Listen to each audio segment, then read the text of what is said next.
Shalom Bapak Ibu Saudara, berjumpa lagi di Pastoral Note hari ini. Di dalam keluarga kita, mungkin kita pernah menjumpai anak-anak kita tidak selalu mau menurut apa yang kita perintahkan. Misalnya, mereka terlalu asik bermain dan mereka lupa untuk belajar. Ketika kita bilang, ayo berhenti bermain dan kemudian kamu harus belajar. Mungkin dia akan punya banyak alasan. Ini masih asik, nanti masih saya akan lakukan. Saya belum mau melakukan sekarang. Atau saya masih sibuk, saya belum bisa melakukannya. Mungkin kita mendengar banyak alasan ketika kita ingin anak kita melakukan sesuatu. Di dalam pengiringan kita akan Tuhan, ada waktu-waktunya Tuhan ingin kita melakukan sesuatu. Tetapi kadang-kadang kita punya juga banyak alasan untuk kita menundanya atau untuk tidak melakukannya. Misalnya kita berkata, aku masih sibuk Tuhan, aku masih belum ada waktu. Aku masih banyak pekerjaan yang aku harus tangani. Keluargaku masih membutuhkan banyak waktu dari aku. Aku belum mencapai target dalam hidupku. Ada banyak alasan yang mungkin kita ajukan kepada Tuhan ketika Tuhan mengingatkan kita untuk melakukan sesuatu yang Dia perintahkan. Di dalam Alkitab bisa kita jumpai ada beberapa tokoh Alkitab yang juga memberikan alasan-alasan ketika Tuhan menyuruh mereka melakukan sesuatu. Salah satunya adalah Yeremia.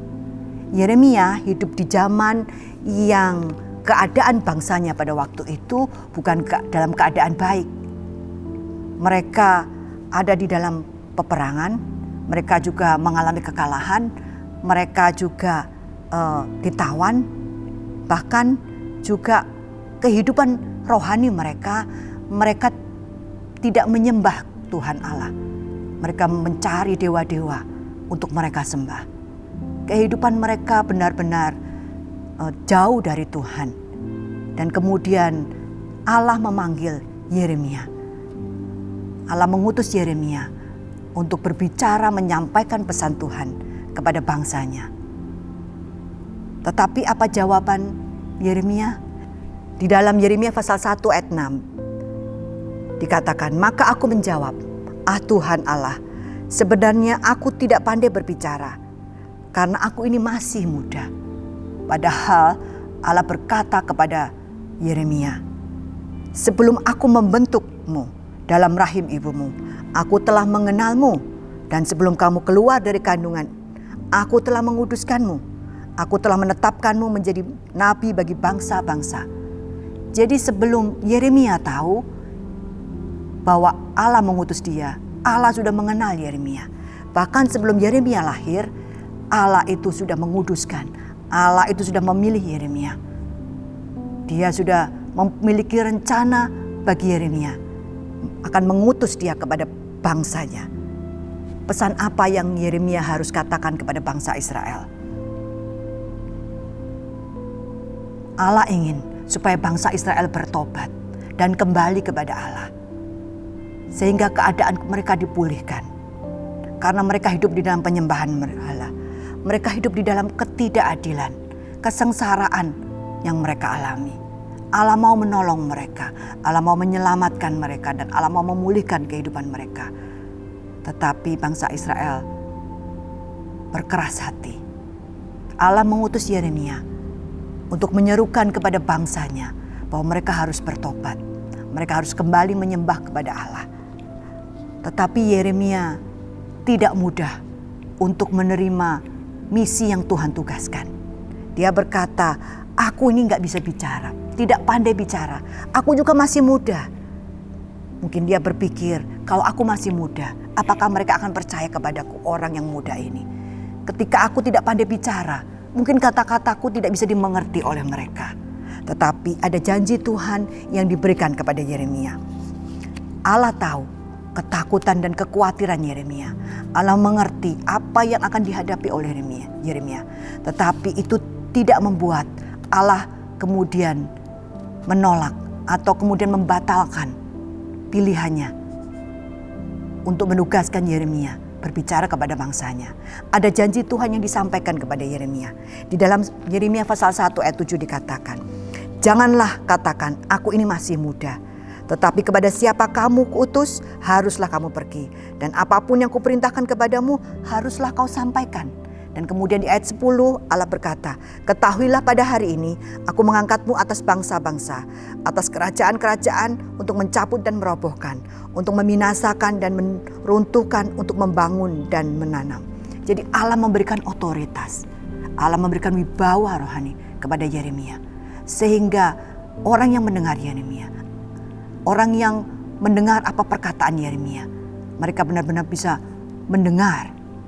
Meskipun Yeremia masih muda, tetapi ada otoritas yang Tuhan beri kepada Yeremia. Itu yang Tuhan janjikan. Seperti juga yang dialami oleh Timotius. Paulus berpesan kepada Timotius dalam 1 Timotius 4 ayat 12. Jangan seorang pun menganggap engkau rendah karena engkau muda. Jadilah teladan bagi orang-orang percaya dalam perkataanmu, dalam tingkah lakumu, dalam kasihmu, dalam kesetiaanmu, dan dalam kesucianmu. Allah memilih kita bukan karena kita muda. Allah memilih kita bukan juga karena usia kita sudah tua. Usia tidak mempengaruhi, tidak menjadikan jaminan mengapa Allah memilih kita. Dia bisa memilih kita orang-orang muda. Dia juga bisa memilih kita orang-orang yang berusia lebih dewasa. Allah mempercayakan tugas dan misinya kepada kita. Karena Dia tahu Dia akan menolong kita, memperlengkapi, dan memampukan kita. Allah juga berjanji akan menyertai. Di dalam Yeremia pasal 1 ayat 8. Janganlah takut kepada mereka, sebab aku menyertaimu untuk melepaskanmu. Demikianlah firman Tuhan. Penyertaan Tuhan itu lebih dari segalanya. Hal ini juga disampaikan kepada murid-murid Yesus. Ketika Yesus mau naik ke surga, Yesus berkata, dan ketahuilah aku menyertai kamu senantiasa sampai kepada akhir zaman. Di dalam Matius pasal 28 ayat 20. Allah menyertai ketika Allah memberikan tugas kepada murid-murid itu untuk mengajar, untuk memuridkan, untuk menyampaikan pesan amanat agung tentang keselamatan Tuhan. Dia berjanji akan menyertai sampai kepada akhir zaman. Bahkan penyertaannya itu senantiasa, selalu ada. Di dalam Keluaran pasal 3 ayat 12. Ketika Allah memanggil Musa, Allah juga berjanji hal yang sama. Versi yang mudah dimengerti dikatakan, engkau dapat melakukannya karena aku menyertaimu. Ini akan menjadi tanda bagimu bahwa akulah yang mengutusmu. Jadi Allah juga berjanji kepada Musa bahwa Dia akan menyertai dalam menjalankan misinya, tugas yang diberikan. Bahkan dikatakan engkau dapat melakukannya karena aku menyertai engkau. Di dalam Kisah Para Rasul pasal 18 ayat 19. Allah juga berfirman kepada Paulus, sebab aku menyertai engkau dan tidak ada seorang pun yang menjamah dan menganiaya engkau, sebab banyak umatku di kota ini. Jadi ketika Allah mengutus, Allah memilih, Allah memberikan tugas, mempercayakan tugas kepada kita, umatnya, Dia memberikan kemampuan, Dia memberikan otoritas dan juga Dia memberikan penyertaannya. Itu yang sudah dibuktikan kepada nabi-nabinya, kepada rasul-rasulnya yang Tuhan utus. Dan penyertaan Tuhan juga diberikan kepada kita ketika kita menjalankan tugas misi Tuhan dalam hidup ini, di dalam dunia ini. Tuhan berjalan bersama dengan kita. Ada hal yang menyenangkan ketika kita berjalan. Ada seseorang, ada pribadi yang luar biasa yang menyertai kita. Tuhan itu menyertai kita. Itu merupakan satu jaminan yang luar biasa dalam hidup kita. Mengetahui bahwa kita tidak sendiri dalam hidup ini. Itu satu hal yang melegakan. Karena kapanpun kita berseru kepada Dia, kapanpun kita membutuhkan Tuhan, Tuhan ada mendengar kita. Dia juga berjanji akan memberikan hikmat dan memimpin dalam setiap perkataan yang kita nyatakan ketika kita menjalankan misi Tuhan. Di dalam Yeremia 1 ayat 9, Allah berkata kepada Yeremia, sejujurnya aku menaruh kata perkataanku ke dalam mulutmu. Ketika Yeremia berkata, aku tidak pandai bicara, tetapi Allah berkata, aku akan menaruh perkataanku ke dalam mulutmu. Demikian juga janji yang diberikan kepada Musa. Ketika Musa berkata, aku ini berat lidah, Aku tidak pandai ngomong, sejak lahir pun aku gak bisa. Tetapi Allah berkata pada Musa, siapakah yang membuat lidah manusia?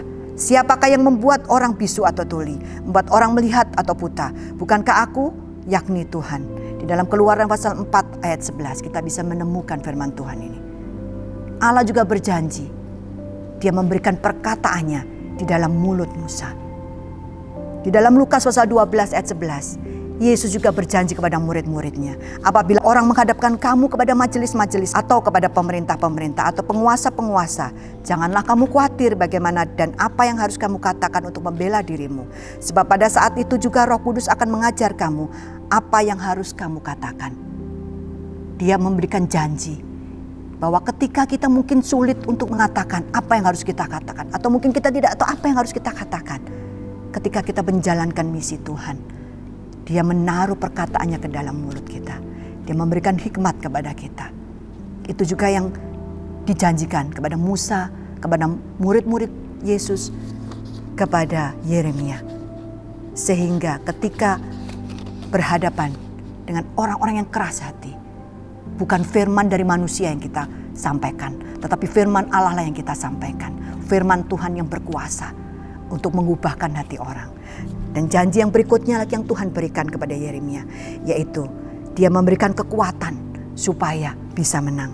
Di dalam ayat yang ke-18 dikatakan, mengenai aku sesungguhnya pada hari ini, aku membuatmu menjadi kota yang berkubu, menjadi tiang besi dan menjadi tembok tembaga melawan seluruh negeri ini. Menentang raja-raja Yehuda dan pemuka-pemukanya, menentang para imamnya dan rakyat negeri ini. Mereka akan memerangi tetapi tidak akan mengalahkanmu, sebab aku menyertaimu untuk melepaskanmu. Demikianlah firman Tuhan. Allah menyertai. Allah memberikan kekuatan untuk bisa menang. Allah memampukan untuk bisa menang. Janji yang sama juga diberikan kepada Yosua. Di dalam Yosua pasal 1 ayat 5, ketika Yosua harus meneruskan tugas yang telah dilakukan oleh Musa, memimpin bangsa Israel masuk ke tanah perjanjian. Yosua mengemban tugas baru, tetapi Allah berjanji kepada Yosua, seorang pun tidak akan dapat bertahan menghadapi engkau seumur hidupmu. Seperti aku menyertai Musa, demikianlah aku akan menyertai engkau. Aku tidak akan membiarkan engkau dan tidak akan meninggalkan engkau. Itu janji Tuhan. Dan sampai kemudian Yosua bisa masuk ke tanah perjanjian bersama dengan bangsa Israel yang dia pimpin. Janji yang sama juga diberikan kepada kita.